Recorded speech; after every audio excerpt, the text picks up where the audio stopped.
Caleb, however, processed with his plans of trying to bring down the reputation of June and cause everyone to turn against him. But Chioma stood by him through all. That night, as the city buzzed with the success of June's exhibit, Chioma and June sat in the quiet of her living room, strategizing. Chioma's laptop was open, a map of Caleb's connections and past dealings spread out before them. Despite the chaos Caleb had sown, they found strength in each other. "This ends now," Chioma said firmly. "He's underestimated what we can do together." June nodded, though he looked weary. "I just want to create. I never thought I'd have to fight like this." "You're not alone, June. We'll win this, not just for us, but for the truth." The next day, Chioma called in favors. Her network in the tech world and her influence in the Lagos community were unmatched. She knew how to navigate the city's undercurrents, and she wasn't afraid to use her power for good. While June worked on repairing his reputation through interviews and public appearances, Chioma coordinated a detailed exposé on Caleb's underhanded tactics. She unearthed evidence of Caleb's history of sabotaging rivals, manipulating deals, and even bribing officials to get his way. Within weeks, a damning report hit the media. Caleb's name was splashed across headlines, and his carefully curated image began to crumble. Caleb's fall was swift. His allies distanced themselves, his clients withdrew their support, and his reputation in Lagos elite circles was tarnished.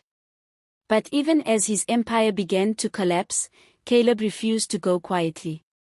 In a final act of desperation, he confronted Chioma and June at a press event for June's exhibit, where they were celebrating its extension due to its overwhelming success. "You think you've won?" Caleb sneered, his voice low enough to keep the confrontation private. "This city has a way of turning on people like you. Both of you." Chioma met his gaze unflinchingly.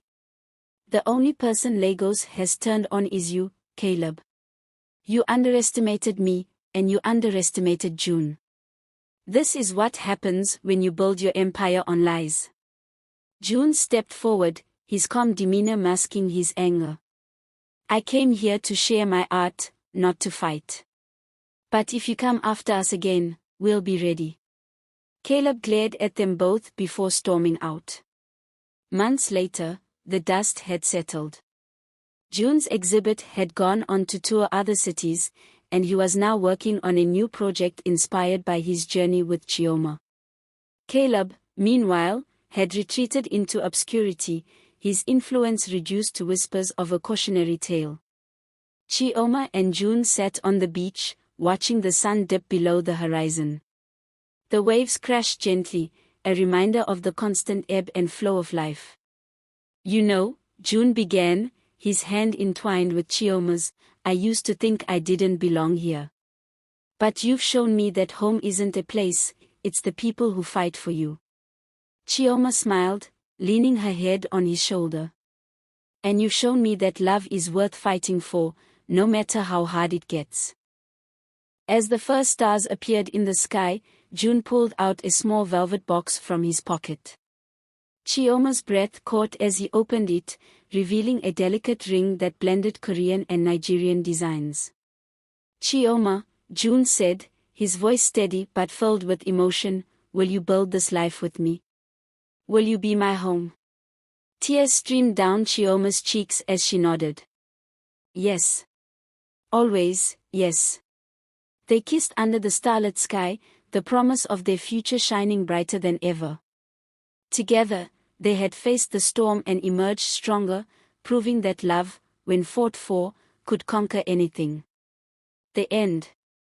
Thanks for following up.